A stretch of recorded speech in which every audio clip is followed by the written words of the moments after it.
High viewers, ఈరోజు తెలంగాణలో కొంతమంది తెలంగాణ వాళ్ళమే మేము అని చెప్పుకుంటూ నిజమైన మరలా తెలంగాణకే వాళ్ళు ద్రోహం చేస్తున్నారు. తెలంగాణలో ఉన్నటువంటి కొంతమంది అమాయక ప్రజలు రెచ్చగొడుతూ ఉన్నారు. మరలా ప్రాంతీయవాదం పేరుతో చిచ్చు పెడదామని చూస్తూ ఉన్నారు. మా తెలంగాణ గీతంపై నీ పెత్తనమేంద్రపై కీరవాణి ఆంధ్రోడా అంటూ కొంతమంది మేధావులే పోస్టులు పెడుతూ ఉంటే వీళ్ళు మేధావుల మూర్ఖులు అనిపిస్తూ ఉంది. కాళేశ్వరం ప్రాజెక్టు కట్టింది ఎవరు? మెగా కృష్ణారెడ్డి. ఎవరు వీళ్ళు? ఆంధ్రోలు. ఏంది ఆంధ్రోళ్ళకి ఇచ్చారంటే నైపుణ్యం, మంచి స్కిల్స్ ఉన్నాయి వాళ్ళకి. ఓకే. కాళేశ్వరం ప్రాజెక్టు ప్రారంభించింది ఎవరు? జగన్మోహన్ రెడ్డి. ఎవరు? ఆంధ్రప్రదేశ్ ముఖ్యమంత్రి. ఆంధ్రోడు. ఏంది అంటే అరే పక్క రాష్ట్ర ముఖ్యమంత్రి రాబాయి. ఓకే. తెలంగాణ తిరుమల, యాదాద్రి ఆర్కిటెక్ట్ ఎవరు? ఆనంద సాయి. ఇదేంటి ఆంధ్రోడు? అతనికి ఎందుకు ఇచ్చారు? నైపుణ్యం ఉంది, మంచి స్కిల్స్ ఉన్నాయి. ఏంటి? అవునవునవును. మరి ఇప్పుడు తెలంగాణ గీతానికి సంబంధించి కంపోజ్ చేయబోతుంది ఎవరు? కీరవాణి. టాలెంట్ లేదా? స్కిల్స్ లేవా? ఆస్కార్ అవార్డు పొందిన మొట్టమొదటి భారతీయుడు డైరెక్ట్గా. ఓ రకంగా చెప్పండి, తెలుగోడు గర్వపడాలా. ఇక్కడ వాడే హైదరాబాద్లో పుట్టి పెరిగిన, ఎక్కడ పుట్టిన నాకు ఐడియా లేదు, బట్ మొదటి నుంచి కొన్ని సంవత్సరాల తరబడి హైదరాబాద్ ఉంటున్న వ్యక్తి. గర్వకారణం మనకి. అండ్ రచయిత అందశ్రీ గారు ఆయన పాటని మీరు పాడుకుంటూ ఉన్నారు, కరెక్టే. రాష్ట్ర గీతంగా గుర్తించింది ఎవరు? 10 సంవత్సరాలు ఉన్నటువంటి తెలంగాణ మొదటి ముఖ్యమంత్రి కేసీఆర్ వాళ్ళ.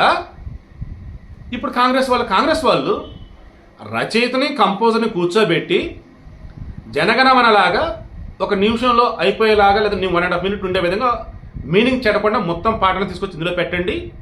అలాగే పూర్తి పాట కూడా కంపోజ్ చేయండి, రేపు జూన్ 2 ఆవిర్భావ దినోత్సవం రోజు పాడదామని చెప్పేసి రేవంత్ రెడ్డి చెప్పారు. అందులో తప్పే ఉంది? రేవంత్ రెడ్డి క్రెడిట్ రాకూడదు అన్నట్టు, ఏదో ఇందులో ఈ పుల్లబెట్టి గెలుగుదామన్నట్టు. కీరవాణి ఆంధ్రోడు, తెలంగాణ పాట మీద ఆంధ్రోడు పెత్తనమేంది? బుద్ధి ఉందారా బాబు మీకు అసలు? మా తెలుగు తల్లికి మల్లెపూద అంటారు. నిన్నటి వరకు మనం పాడుకుంటూ ఉన్నాం ఉమ్మడి ఆంధ్రప్రదేశ్లో, తెలంగాణ వాళ్ళు కానీ ఆంధ్ర వాళ్ళు మొత్తం కలగలిపి. మా తెలుగు తల్లికి మల్లెపూదని రాసింది ఎవరు? శంకరమంటి సుందరాచారి. ఎవరైనా తమిళమాతనే స్వామి. పుట్టిన తిరుచినాపల్లి అయినా తిరుపతిలో అయినా ఆయన తమిళమాతనం. సారే జహాసే ఇచ్చే హిందుస్థాన్ హమారా రాసింది ఎవరో తెలుసా? మహమ్మద్ ఇక్బాల్. కరుడు కట్టినటువంటి ముస్లిం వాది, ముస్లిం లీగ్ అధ్యక్షుడిగా చేశాడు. దేశభక్తి ఉన్నటువంటి సమయంలో అప్పుడు 1910కి ముందు రాసి ఉన్నాడు. అతను ముస్లిం లీగ్ పార్టీ పెట్టి మాకు ముస్లింలకు సెపరేట్ దేశం అని హడావుడి క్యాండిడేట్ ఇతనే మెయిన్. అంత మాత్రాన అతని పాట మనం కాదనుకున్నామా? పడుకుంటున్నామే. జనగణమన అధినాయక జయ హే బెంగాల్ రవీంద్రనాథ్ ఠాగూర్. బెంగాల్ రా మనకెందుకు అనుకున్నామా? జాతీయ గీతం అనుకున్నామే. అండ్ బంగ్లాదేశ్ సంబంధించి జాతీయ గీతం ఉండేది, అది కూడా ఈయన రాసిందే. వాళ్ళు వద్దనుకున్నారా? అంతెందుకంటే బాబు ఆంధ్రప్రదేశ్లో అమరావతికి సంబంధించి గీతం రాయమంటే శుద్ధాల అశోక్ తేజ రాశాడు. శుద్ధాల అశోక్ తేజ ఎవరు? తెలంగాణ రచయిత. దానికి సంబంధించి కంపోజ్ చేసింది యశోక్ కృష్ణ, వంశీకృష్ణ ఉన్నారు, తెలంగాణ అతనే. సో కళలకి, స్కిల్స్కి, టాలెంట్కి సంబంధించి మీరు పరిధులు గీయకండి, వాటిని బంధించకండి, పరిమితం చేయకండి.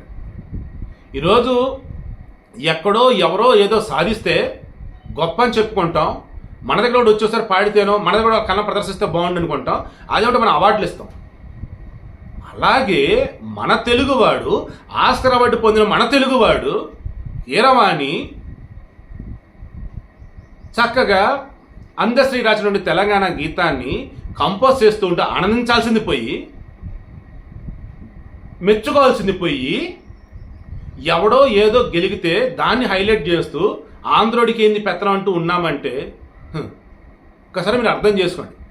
ఇంకా ఇంకా ఇంకా ఎవడో ఏదో చెప్తే దానికి తగ్గట్టు తలలూపుతూ ప్రజలను రెచ్చగొడుతూ అమాయకుల్ని ఏదో ఒక విధంగా ఇందులో ఇన్వాల్వ్ చేసి మీ పబ్బం గడుపుకుందని బతికేస్తున్నారా? లేకపోతే రాజకీయంగా ఏదో విధంగా కాంగ్రెస్ మీద బురచల్లాలి అని చెప్పేసి రకం చేస్తున్నారా? సోకాళ్ళు మేధావులు కూడా ఇందులో ఉండటం చాలా చాలా సిగ్గుచేటు. నేను మరలా చెప్తున్నా, తెలంగాణకు నిజమైన ద్రోహులు ఎవరైనా ఉన్నారంటే ఈ తెలంగాణలో పుట్టినటువంటి ఈ తెలంగాణ వాళ్ళే. కావాలంటే మీరు క్రాస్ చెక్ చేసుకోండి, ఆనాటి నుంచి ఈనాటి వరకే.